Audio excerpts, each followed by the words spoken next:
Chapter 7। मुझे अगले रोज अपने आप ही ऐसी प्रसन्नता हुई अनुभव हो रही थी मानो ना जाने कब कब के पुण्य प्रताप से किसी भारी दुर्घटना से बाल बाल बच निकला हो, या मुझसे कोई भयानक अपराध होते होते रह गए। मतलब क्या अपराध बोला जा रहा है यहाँ पे? ये अपराध बोला जा रहा है कि वो जो एक फीलिंग लेकर आया था प्रभा के लिए, जो आप लोग मिस कर दिए। सारा कितना अच्छा अच्छा वंडरफुल फीलिंग था कि वो लोग, माने होता है ना, वो उसका बुक लेकर भागेगी, लड़का उसके पीछे पीछे भागेगा, सब रोमांटिक सी। और बाद में उसको पता चलता है समर को कि लड़की तो उसके रूम में आना ही नहीं चाहती है, लड़की तो उसके साथ सोना ही नहीं चाहती है, उसके साथ बेड शेयर करना ही नहीं चाहती है। तो उसका दिल टूट गया, और लड़का लोग का दिल टूटा माने ईगो एकदम हाई हो गया। तो वो उसके मन में बहुत सारे क्वेश्चंस आए कि मन में होता है ना, वो अपने आप को समझती क्या है, वो तो मेरे लायक ही नहीं है, ऐसी है वैसी है, सारे क्वेश्चंस आए। नाउ तो उसको लगा थैंक गॉड मैंने लड़की को, no you are not visible Tushar, where are you? नहीं मैम, चेक कर रहे थे, इतना बार आपको बोल चुके, आप इग्नोर कर रहे थे ना, वो देखेगा है कि नहीं है। टेक्स्ट तो देख रहे हो, उसमें हम क्या बोले? तुम लिख रहे 10 बजे तक हो जाएगा, हमको खुद को ही नहीं पता है तो हम क्या रिप्लाई करें? इससे बड़े तुम मुंह से बोल दे बाबू। देखो हमको खुद को ही नहीं पता कितना बजेगा, बीच में रेस्ट दे दूंगी, ठीक है, हाफ एन आवर समथिंग बोलोगे दे दूंगी, बट आज कंप्लीट करना है दोनों पार्ट। मुझे अगले रोज माने नेक्स्ट डे जब ये सब दुर्घटना हो गई बेचारे के साथ, उसका दिल टूट गया, तो वो सोचा थैंक गॉड मैं बच गया। अपना फीलिंग नहीं बोला प्रभा को कि आओ यहाँ पे बैठो और समथिंग नहीं बोला। क्यों? क्योंकि लड़की तो उसके साथ रहना ही नहीं चाहती है, उसको जो लगा। नेक्स्ट, एक्सक्यूज मी, रह रहकर अपने को धन्य मानता ही हो गई। उसको लगा कि oh my God I am so lucky, ऐसे फील हो रहा था रह रहकर कि मैं कितना धन्य हूं, कितना लकी हूं। जरा से भावावेश में कितनी भारी गलती से संयोगवश बच गया। भावावेश माने इमोशन में, इमोशंस में नहीं होता आज तो लड़की को बोली डालूंगा, आज तो लड़के को बोली डालूंगा, तो इसके अंदर भी वो इमोशन आया, भाई आज तो प्रभा को बोलूंगा। तो थैंक गॉड मैंने अपना इमोशंस का नहीं सुना, और संयोगवश माने क्या होता है, इत्तेफाक से मैं बच गया कुछ भी बोलने से। संयोगवश इत्तेफाक, भावावेश माने क्या होता है, इमोशंस में आके एकदम भरपूर। नेक्स्ट, कुछ दैवी कृपा ही हो गई, वरना रह ही क्या गया था। बोलते थैंक गॉड कोई देवी की शक्ति मुझे प्रोटेक्ट करी, मुझे रोकी अपने भावना बोलने से, तो चलो चमत्कार हो गया। अब यही सही, इन श्रीमती जी को ही देखना है, जब जब प्रभा की बात को याद करता अपने आप दांत भींच जाते। दांत भींच जाते माने मुहावरे, गुस्सा आ जाता, और हर बार इस तरह विस्मय से दोहराता मानो पहली बार यह सत्य मेरे सामने प्रकट हो रहा है। इतना दर्द, हर टाइम विस्मय माने सरप्राइज होता, शॉकिंग उसको लगता, बेसिकली शॉकिंग क्या कि इतना दर्प। व्हाट इज दर्प? घमंड। माने ऐसा नहीं कि वो पहली बार बोल रहे लड़की को घमंड है, हर बार बोला लड़की को घमंड है, तो इस बार भी वो एकदम शॉक्ड होके बोल रहे माय गॉड इस लड़की में इतना घमंड कैसे हो सकता है। नेक्स्ट, खाना देते समय भाभी से बोर्ड के इम्तिहान का नाम क्या ले दिया, उसी पर ताना।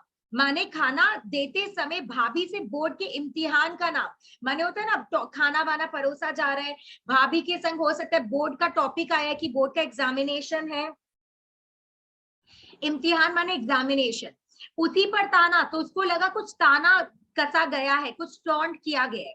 अच्छी बात है, खुद से बात कर रही है, अच्छी बात है। कल की सारी बातें आज इस तरह लग रही थी जैसे सपने में मैं मरता मरता बचा हूं, और अभी तक आशंका से दिल धक धक रहा है। माने सपोज करो किसी लड़की पे क्रश आ जाए किसी का, और वो उसको अपना इमोशंस बोलने जा रहा है, उसको लगा लड़की भी उसे पसंद करती है, और नेक्स्ट डे देखता है कि लड़की किसी और लड़के के साथ चली गई, तो एक फीलिंग आता है ना, थैंक गॉड मैं अपना ही उल्लू बना लेता भाई अगर मैं बोल देता उसको। तो सेम चीज यहाँ पर है, तो शायद बहुत रिलेट कर पाते, क्लैप कर रहे हैं। नेक्स्ट, तो ये सेम फीलिंग आया, थैंक गॉड मैं बच गया यार, नहीं तो आज मेरा बैंड बच जाता। खाना खाते समय भाभी से बोला, भाभी तुम मुझे पास होने देना चाहती हो या नहीं, क्योंकि भाभी कुछ ना कुछ इसको बोलती रहती थी, इसीलिए वो भाभी को बोला यार बस करो, मेरे को एग्जाम पास करने देना चाहती हो कि नहीं। भाभी ने फूली हुई रोटी चिमटे से बाहर निकाली, चिमटा माने जैसे पकड़ते हैं, तो फूला फूला रोटी होता है, फूला फूला रोटी बनाते थे, और उससे निकाल ली चिमटे से, और उसे जोर से चकले पर पटक कर, माने ऐसे ही होता है, रोटी निकाली, चकला जो होता है जिसमें बेलते हैं उस पर पटक देती है ऐसे रोटी। उसका भाप निकालते देखती रही है। माने रोटी कैसे फूल जाती है, उसके अंदर हवा है जो क्या बोलते हैं गर्म हवा, तो उसको ऐसे निकालती है, भाप उसका निकाल रहे थे रोटी को मारकर। जो लोग के घर में देखे ही होंगे, नॉर्मल सी बात है। नेक्स्ट, मेरी बात से चौंक कर मुझे देखा, क्या मैंने क्या किया लाला? माने बोलते कि भैया अब मैंने क्या किया, तुम मुझे क्यों बोल रहे हो, भाभी बोल रही है।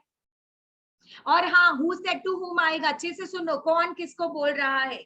ये देगा देगा कि ये एक वाक्य दे दिया, ये किसने कहा, 4 ऑप्शन अलग अलग, तो याद रखो किसने किससे कहा। बस जब तुम करो तभी कुछ होता है। आखिर तुम लोगों ने सोचा क्या है? माने भाभी के ऊपर गुस्सा नहीं निकाल रहे, फिर भी बोल रहे कि जब तुम सोचो भाई तभी होता है क्या? तुम लोग अपने आप को समझ कर क्या रखे हो? कुछ ठीक से बताओ तो जवाब भी दो, पहेलियां मत बुझाओ। माने ऐसे ही तुम, माने ये भाभी बोल रही है कि यार ठीक से बात करना है तो करो, तुम आधे आधे हिंट देकर बात करोगे तो मैं कुछ समझ नहीं पा रही हूँ तो मत बोलो। भाभी ने परात के गूंदे हुए आटे से एक लोई तोड़ते हुए सिर झुकाकर कहा। कब कही ये बात? माने जो आटा गूंदा हुआ रहता है उससे एक लोई निकाली, जो फोल्ड होता है फिर उससे रोटी बनाते हैं, वो चीज बोल रही है कि ऐसे काम कर रही थी तो आटा से निकाली वो एक लोई और उसको बनाने लग रही होगी समथिंग। वह शायद समझ गई कि मैं किसके बारे में कह रहा हूं, माने वो समझ गई थी ठीक है कि किसके बारे में कह रहा है। लड़का को लगा कि भाभी समझ गई। अरे कहो क्या, जैसे तुम जानती ही नहीं। मैंने पहले ही कहा था कि मुझे चक्कर में मत फंसाओ, मत फंसाओ, माने शादी के चक्कर में। आई हैव ऑलरेडी सेड कि प्लीज मेरे को शादी नहीं करना है, तुम लोग मेरे को फंसा दिए। लेकिन वहां तो धुन लगी थी, अब फेल हो जाऊं तो यो रोना कि आजकल के लड़के ऐसे हैं वैसे हैं। अच्छा, और एक टॉपिक है वो आएगा कि ये किस चीज का बात कर रहे हैं, वो अलग चीज है शादी से अपार्ट। तो यहाँ पे वो बोल रहे कि अगर मैं फेल वेल हो जाऊं तो ये मत बोलना लड़के लोग कैसे हैं, बदमाश है, पढ़ते नहीं है। जरा पढ़ लिख सके इसके लिए तो अलग कोठरी साफ की, कोठरी माने कमरा, कि मुझे पढ़ना है इसके लिए मैंने एक अलग कमरा रेडी किया था अपने लिए। अब उसमें भी इसको इस क्या इस उसको सारी दुनिया को ठूस दोगी तो वहां कोई पढ़ेगी कैसे? माने उसका क्या प्रॉब्लम है कि आप जो रूम शेयर करने के लिए बोल रहे हो लड़की को, जो लड़की जबरदस्ती मेरे साथ रूम शेयर करी है उसको वो अच्छा नहीं लग रहा है, तो अब वो रीजन क्या दे रहे हैं कि मैंने पढ़ने के लिए अपना रूम वो किया है और उसमें भी आप किसी को ठूस दे रही हो। किसको ठूस रही हो? लड़की को, प्रभा को। ये चीज भाभी से कंप्लेन किया जा रहा है। 3 महीने की तो बात है, सो तुमसे रुका नहीं गया। माने एग्जाम के लिए कितने महीने रह गए थे? 3 मंथ्स, याद रखना 3 महीने की बात है। मैंने तेजी से कहा, माने जल्दी जल्दी कहा। ध्यान था कि कहीं ना कहीं इधर उधर वह होगी। माने वो जानबूझकर तेजी से और जोर से बोल रहे, जानबूझ के लड़की को सुनाए। क्यों? लड़की ने भी उसका इंसल्ट किया था भाभी के सामने, इसीलिए वो लड़की को सुनाना चाहता है। ध्यान था कि कहीं ना कहीं इधर उधर वह होगी। हम उस समय तो ख्याल नहीं किया, लेकिन बाद में यही सोच सोचकर संतोष, संतोष माने सैटिस्फैक्शन पाता रहा कि मैंने रात की बात का अच्छा जवाब दिया। मैंने रात को उसने मेरा इंसल्ट किया, मेरे साथ सोना नहीं चाहती थी, इसीलिए वो भी जवाब दिया कि मैं भी उसके साथ नहीं रहना चाहता हूँ, मुझे भी एग्जाम में अपना तैयारी करने का वक्त चाहिए, प्लीज उसको मत डालो, ऐसे उसने भी अपना वाक्य बोला। नेक्स्ट, रुकने की बात तो यह है लाला जी, भाभी ने बड़े बूढ़ों के ढंग से कहा, माने जैसे बड़े बूढ़े लोग टोन में बोलते वैसे। रुकने की बात तो यह है लाला जी, हमारे बस की बात हो तो हमारे लिए क्या तुमसे ज्यादा कोई दूसरा हो जाएगा? मतलब हमारे प्यारे तो तुम हो। भाभी तो ऐसे ही देवर पे दीवानी लग गई, तो बोल रहे हमारे प्यारे तो तुम हो, तुमसे ज्यादा हम किसी से प्यार कर सकते हैं क्या? ऐसा बोलना चाह रही है। जिसमें तुम्हें सुख ना मिले हम वह काम करते ही क्यों? माने तुमको खुशी नहीं मिलती, हम थोड़ी ना ऐसा काम करेंगे। पर अब मेरी हालत तो तुम देख ही रहे हो, बट आई एम हेल्पलेस, तुम मेरी हालत देख रहे हो। जितने खाना, अच्छा ओके तुषार। नेक्स्ट, जितने दिन निकल रहे हैं वही है, फिर स्कूल कॉलेज के लिए जाने को तुम्हें ही देर होगी। माने वो बोल रहे हैं कि देखो जितने दिन निकल रहे, माने वो प्रेग्नेंट थी ना लेडी, तो वो जैसे जैसे दिन निकाल पा रही निकाल रही है, क्योंकि ऑब्वियसली उसका डिलीवरी डेट सामने आ रहा है, तो वो इसीलिए ये लाइन बोली जितने दिन निकल रहे हैं वही है। माने जब तक मैं खाना वाना दे पा रही हूँ तब तक दे रही हूँ। फिर स्कूल एक्सक्यूज मी, फिर स्कूल कॉलेज के लिए जाने में तुम्हें देर होगी। क्यों देर होगी? क्योंकि राइट टाइम पे इसको खाना नहीं मिलेगा। खाने माने भाभी और देवर में खाने का ही रिश्ता था, नथिंग एल्स, सिर्फ फूड फूड की बातें आ रही है। अब कम से कम मुन्नी बीवी के साथ एक काम तो संभल जाएगा। माने देखो मेरा तो हालत ऐसा है, तो चलो मुन्नी के साथ ये लड़की काम करेगी तो काम तो संभल जाएगा।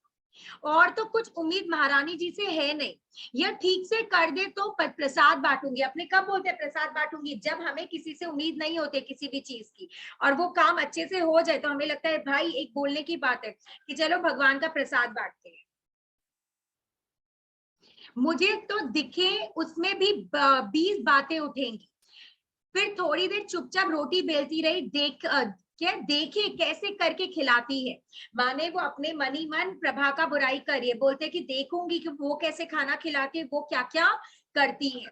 और वो ये भी बोल रही कि अगर इसका बस चले तो वो अपने देवर को कोई भी पेन होने नहीं देगी, वो देवर का साथ अच्छे से देगी, ये चीज बोलना चाह रही। नेक्स्ट, जो तुमने बताया यह तो सभी का काम है ना, फिर मैं ही इसमें क्यों पीसूं? इसमें मेरी पढ़ाई का ही तो ज्यादा नुकसान होगा। गोहे चढ़ाकर मैं बोला। माने ऑब्वियसली आपका टाइम आ रहा है, बहुत सारा काम है, तो सभी तो काम करते हैं, तो सिर्फ मुझे क्यों सुनाया जा रहा है कि तेरी पत्नी ये वो या व्हाटएवर, मुझे क्यों बोला जा रहा है? मैं ही इसमें क्यों फंसा जा रहा हूँ? मैं ही क्यों पीसूं? गोहे माने आईब्रो, आईब्रो को चढ़ाकर बोला। अम्मा जी भी कोई ज्यादा खुश थोड़ी है। माने जो सास है, लड़की के आने से कोई खुश नहीं।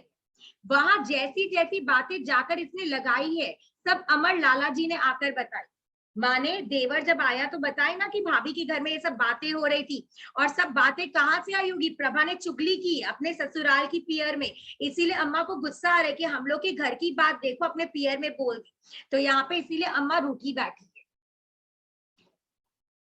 रुपए के भूखे हैं, ऐसे हैं वैसे हैं। सोचो ससुराल वाले बोलते हैं लोग तो रुपए माने रुपए के भूखे हैं ये। क्यों ये बात आया? क्योंकि इसको ताना दिया गया था कि इन लोग को दहेज नहीं मिला, इसीलिए लाइन आया। तो प्रभा के घर वाले समर के घर वालों को रूखे भूखे रुपए के भूखे टाइप्स बोले। बोलो अब तो यह तुम्हारा घर है, इसके बारे में ये सारी बातें उड़ाओगी तो बदनामी किसकी होगी? माने जब लड़की शादी करके किसी और के घर में जाती है तो वो किसी और का घर लड़की का घर बन जाता है। अब वो अपने ससुराल का मजाक उड़ाएगी तो बदनामी उसकी भी होगी, यहाँ पे ये बोल रहे हैं। और रुपए के भूखे तो सभी है, कौन नहीं? माने ये नहीं बोल रही है कि रुपए के भूखे कोई नहीं होता है, बल्कि वो अग्री कर रही है कि रुपए के भूखे तो सब होते हैं। माने एक फैक्ट है। कौन नहीं? तुम्हारे बाप नहीं है, तुम तो उनकी अकेली लाडली हो, सो भी तो ठीक से लिया दिया नहीं गया। सोचो टॉन्ट दे रही है कि भैया रुपए के भूखे कौन नहीं है? तुम्हारे पिता नहीं है क्या? तुम तो उसकी अकेली लड़की हो, और अकेली लड़की का तो शादी और अच्छे से करना चाहिए था, वो भी तुम्हारे पिताजी ने नहीं किया। ये सब ताना दिया जा रहा। आग लगे ऐसे रुपए में, अरे कोई छाती पे रख के तो ले नहीं जावे है, ले नहीं जावे है माने ले नहीं जाता है। कहाँ नहीं लेकर जाता है? मर कर। अगर हम लोग मर जाते हैं तो सारी चीजें यही तो छोड़ के जाते हैं। तो यही बोल रहे कि छाती पर लेकर थोड़ी ना जाता है कोई इतना सारा चीज। भैया जाना जाना तो सभी को खाली हाथ है, माने मरना सबको खाली हाथ है। शादी ब्याह में आदमी दिल खोल के खर्च नहीं करे तो किस काम के वे रुपये? माने अपना जो इंडियन सोसाइटी है वो यही समझता है शादी में खुल के रुपया उड़ाओ, चाहे तुम्हें लोन ही क्यों ना लेना पड़े। यही 2-4 मौके हो गए हैं। माने बोलते हैं कि 2-4 मौके रुपये उड़ाने के यही तो होते हैं शादी ब्याह का काम। इन 2-4 मौकों की बात कहकर ही भाभी सहसा चुप हो गई, अचानक चुप हो गई। मैं समझ गया चर्चा थी, अगर उनके लड़का हुआ तो घर में छूचक में क्या आएगी। माने भाभी ने ये सब बात कर ली, ठीक है। अब क्या होता है इंडियन लोगों में, अगर लड़का होता है ना, छूचक माने गिफ्ट जैसा होता है जो लड़की के घर वाले भेजते ससुराल में। अब भाभी इतना सारा ताना तो दे दी कि दिल खोल के रुपया बांटना चाहिए, ये करना चाहिए, वो करना चाहिए। अब अचानक से हो सकता है भाभी को रियलाइज हुआ अगर वो प्रेग्नेंट है, अगर उसके बेटा हुआ तो उसके पियर वालों को भी बहुत सारा धन दौलत ये सब भेजना पड़ेगा। तो अगर वो लोग नहीं भेजे तो इसका भी एक इंसल्ट है या समथिंग जो भी हो जाएगा। इसीलिए भाभी बोलते बोलते चुप हो गई कि मेरे पे भी तो बात आ जाएगी। सूचक एक रिचुअल होता है कि मैंने गिफ्ट भेजा जाता है, इसलिए भाभी इस बात से कतराती थी, माने रोक रही थी, बोलना नहीं चाह रही थी क्लियरली। वे व्यस्त होकर रोटी बेलती रही, माने रोटी बेल रही है बिजी रहकर, व्यस्त इज बिजी। लोई बनाती रही, लोई माने पहले वो आटे से निकालती है, वो गोल गोल बनाती है, फिर रोटी बेलती है, तो वो जो गोल गोल बनाती है वो उसको लोई बोलते हैं। और मैं खाने में लगा रहा, माने वो खाया जा रहा है, भाभी बनाई जा रही है। कॉमेडी इन लोग का सिर्फ फूड का ही बात है, माने एवरी टाइम खाने में इन लोग मिल रहे हैं। स्त्रियों की इन बातों में मुझे शुरू से ही दिलचस्पी नहीं रही है। माने थोड़ा परफेक्ट लड़का टाइप से कि औरत औरत के बात में इतना इन लोग लड़का लोग इंटरफेयर नहीं करते, तो ये भी एकदम इंटरेस्टेड नहीं था। माने लड़की टाइप्स नहीं था। रुक कर कहा भाभी यह सब तो ठीक है, लेकिन यह बताओ मैं क्या करूं। माने भाभी इतना कुछ बोल दी, तो लास्ट में वो बोलता है मुझे ये सब से मतलब नहीं, आप ये बताओ मैं अभी क्या करूं, what should I do next. तो लाला जी तुम ही बताओ दूसरी कौन सी जगह तुम्हें दिखाई दे रही है। वही गिनी चुनी दो कुटिया है। कुटिया माने कमरा है, इधर कॉटेज बेसिकली होता है बट यहाँ कमरा के लिए यूज हो रहे हैं कुटिया। कुटिया इज फॉर ये कमरा। तो बोल रही है भाभी अरे तुम्हें अलग कमरा चाहिए, अब कहाँ से अलग कमरा दे, तो गिने चुने तो कमरे हैं, 2 ही कमरे हैं, ऐसे बोल। तो मेरी तरफ से भाड़ में जाओ, चूल्हे में निकलो बाबा, मेरा पीछा छोड़ो, मुझे पढ़ लेने दो। मैं झुंझला उठा, इरिटेट होके बोला। तो भाड़ में जाओ, भाड़ में जाओ इन दी सेंस प्रभा को अपने पास रखो, मेरे पास मत लाओ, मुझे ये सबसे अलग रखो। मेरा पीछा छोड़ो माने मुझे ये सबसे अलग रखो। ना लाला जी कैसी बातें करते हो, भाभी ने सहानुभूति से कहा। दूसरी बार बहू आई है, तुम ऐसी बातें कर रहे हो। दूसरी बार माने शादी के बाद दूसरी बार आई है। तो बोलते ऐसे क्यों बोल रहे हो, उससे दूर क्यों रहना चाहते हो, दूसरी बार आई है बेचारी। कोई पहली बार आई या दूसरी बार, जब मुझे उससे कुछ लेना देना ही नहीं तो मैं क्यों सिरदर्द हूं। माने बोलता है जिस लड़की से मुझे मतलब नहीं है उसके लिए मैं हेडेक क्यों पालू, मैं क्यों उसके साथ रहूं, ये चीज बोल रहे हैं। हाय लाला जी इतनी जोर से मत बोलो, हाल ही मुन्नी बीबी कहने लगेंगी कि मैं तुम्हारे कान भर रही हूँ। माने मुन्नी को अच्छे से पता है भाभी इज दी वन जो भड़काती है लड़के को, इसीलिए बोले धीरे बोलो, अगर मुन्नी सुनेगी उसको वापस लगेगा मैं लगाई सिखाई कर रही हूँ, मैं गॉसिप कर रही हूँ। फिर नरमी से अपनापे भरे स्वर, अपनापे माने अपनापन भरे स्वर में बोली तुम उससे इतने नाराज क्यों। अब भाभी लॉजिकल क्वेश्चन पूछी, भाई तुम लोग दोनों में ऐसा क्या हुआ है, इतने गुस्सा क्यों हो उससे। बताऊं, मैं बिना हिचक के बोल रहा है बताऊं। पहली बात तो यह है कि मुझे शादी अभी करनी नहीं थी, याद रखना क्या क्या रीजन है, अभी उसको शादी नहीं करनी थी। जबरदस्ती मेरे गले में यह पत्थर लटका दिया गया, मैंने जबरदस्ती इसको चेपा गया मेरे साथ। और फिर मुझे उसकी सूरत से नफरत है। सोचो, बोलते उसकी शक्ल से नफरत है मुझे। अब यह भी कोई जबरदस्ती है कि दूसरे के कहने से मैं उसे पसंद भी करूं। तुमसे जो बन पड़ा वह तुमने कर लिया, आगे मेरी सारी बातों का तुमने ठेका तो लिया नहीं है। माने तुम लोग से क्या बन पड़ा, शादी कराने का करा दिया, अब आगे मैं उसे पसंद करूं नहीं करूं, रिलेशन में जाओ नहीं जाओ, ये सब का ठेका तुम लोग का नहीं है। तो 2 रीजन क्या है, उसको शादी करनी थी करनी नहीं थी, सेकंड उसको उसकी शक्ल से नफरत है। सोचो, बोल दिया। पता नहीं तुम्हें क्यों पसंद नहीं है। मुन्नी बीबी और अम्मा जी जो भले ही नाराज हो, लेकिन कहती यही है कि घर में ऐसी सुंदर बहू ही नहीं आई। माने वो बहुत सुंदर थी, तो ननद और सास दोनों एक्सेप्ट करते हैं कि आज तक उनके घर में ऐसी सुंदर बहू नहीं आई है। माने शी वॉज प्रिटी, वो सुंदर थी। और देखो भाभी एक्सेप्ट नहीं करिए, क्यों, जेलसी विमेन का विमेन से, एक औरत दूसरी को सुंदर कैसे बोल दे। इसीलिए बोल रही अम्मा जी और ननद, और क्या नाम है ननद का, मुन्नी बोलती है कि वो सुंदर है, ऐसी औरत ऐसी बहू अभी तक घर पर नहीं आई, बट वो नहीं बोल रही है बात। नहीं आई होगी, मुझे तो ऐसा कोई खास बात खास नहीं लगी। मैंने सोचते हुए अनमाने भाव से कहा, अनमाने माने मन नहीं है बोलने का, फिर भी कहा क्योंकि ही नोज की लड़की सुंदर है। बाप तो कहता था कि मैंने पढ़ाई में 20,000 रुपए खर्च कर दिए। किसका बाप, प्रभा का बाप बोलता है कि प्रभा के पढ़ाई के ऊपर 20,000 रुपए खर्च किए। नोट करो, एक जगह 25 रुपीज आया था पेंशन वाला और फीस वाला, एक जगह 99 रुपीज आया था धीरज का सारा चीज लेकर, और यहाँ पे अभी आ रहा है 20,000 रुपए। 25 मत लिख देना, कितना है 20,000। माने प्रभा के पिता ने उसकी पढ़ाई में कितने रुपए उड़ाए, 20,000 रुपए उड़ाए। नेक्स्ट, बाजा सिखाया, गाना सिखाया, होता है ना लड़की लोग को सिखाते हैं इंस्ट्रूमेंट, तो प्रभा को ये सब आता था, बाजा गाना। अच्छी से अच्छी सिलाई कढ़ाई सिखाई, मैंने उस जमाने में सब बहुत इंपॉर्टेंट था। रुपया नकद नहीं दे सका तो क्या हुआ, माने दहेज नहीं दे सका तो क्या हुआ, नकद माने कैश में रुपया नहीं दे सका तो क्या हुआ। अब देखो यह कौन से क्या दफ्तर उलटती है, दफ्तर माने जो वो पढ़ी लिखी है इतनी, जो उसने पढ़ाई किया है, देखते हो उसका क्या उदाहरण वो क्या बोलते हैं, उदाहरण पेश करती है। ये जो वर्ड है ना दफ्तर, यहाँ पे इसका मतलब है कि वो क्या उदाहरण पेश करती है अपने सारे पढ़ाई लिखाई ये सब का। चलो हम लोग भी देखते हैं जो इतना उसके पिता ने खर्चा किया उसके ऊपर। फिर परिहास से कहा, ना हो तो एक ड्यूटी लगा दो। परिहास माने ऐसी मजाक वाला चीज अब बोलेगी, कि अगर कुछ ना हो तो एक ड्यूटी लगा दो, सुबह जैसे ही उठो तो हारमोनियम पर गाया करे जागो मोहन प्यारे, और अपने ही बात पर वे देर तक हंसती रही। भाभी मजाक उड़ा रही है कि वो इतना गाना बजाना सीखी है तो उसको एक बजाने के लिए दे दो, और सुबह उठते उसको बजाने बोलो जागो मोहन प्यारे, कॉमेडी करिए, नथिंग एल्स। फिर गिलास का बाकी सारा पानी एक ही घूंट में पीते हुए मैंने कहा, मैंने उसको गुस्सा आ रहा है तो पूरा पानी एक ही साथ में पी लिया। मजाक मत करो, तुम्हारा हाथ जोड़े, हमें थोड़ा सा पढ़ लेने दो। बोलते हैं क्या सिली कॉमेडी कर रही हो यार, ये सब मत बोलो, तुम्हारे हाथ मैं जोड़ता हूँ, मुझे पढ़ने दो। अब लाला जी अम्मा जी से कहूंगी मुझे तो कोई और जगह दिखाई नहीं दे रही। माने भाभी बोल रहे मेरे पास और कोई जगह नहीं, अब माँ से पूछते कोई जगह है कि नहीं। अम्मा जी से कहो या भैया जी से, मुझे तो शांति चाहिए, शांति चाहिए, माने प्रभा से दूर रहना है। तुमको किसी से पूछना है पूछो, मुझे डिस्टेंस रखना है प्रभा से, मुझे शांति दो। एक बार आप लोग इतना देख लो, कोई प्रॉब्लम है तो पूछो। अपने 7 चैप्टर करने के बाद एक ब्रेक ले लेंगे, उसके बाद 8 में आएंगे, ठीक है। 7 अच्छे से भी पूरा करेंगे, फिर छोटा सा ब्रेक या डिनर ब्रेक बोल लो वो लेकर फिर आप लोग वापस आना। एंड जो नहीं आ पाएगा वो रिकॉर्डिंग देख लेना, क्योंकि ऑप्शन नहीं है। आज तो मैं पूरा खत्म कराऊंगी ताकि कल 9 और 10 खत्म सिलेबस हो, देन ग्रामर एमसीक्यू सब होगा। मैम आप 5 मिनट्स नहीं 2 to 3 मिनट्स वेट करेंगी? हाँ मैं वेट कर रही हूँ, तो अभी अभी ना। हाँ मेरे को ईयरफोन्स लाना है। हाँ ओके, अभी तो रीडिंग टाइम दे। ऐसा कौन सा वाईफाई होता है तुषार, कट कैसे होगा? हम काट देंगे मैम।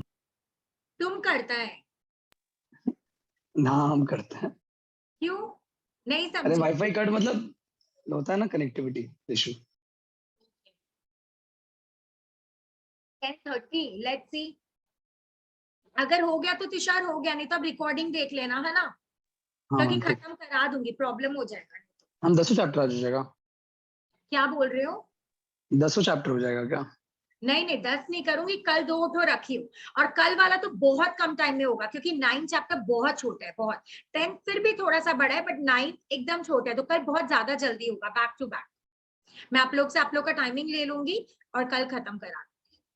और अगर कल टाइम मिला तो एमसीक्यू डिस्कशन कल से स्टार्ट कर। हम कल तो रेगुलर वाला क्लास है ही, बट कल का टाइमिंग वो नहीं, वो ही रखूं क्या, 12:45 वाला ही चाहिए क्या? इस मैम बेटर होगा। हाँ नहीं स्कूल है मेरा। आप लोग सब कब फ्री हो एक बार बता दो। Ma'am after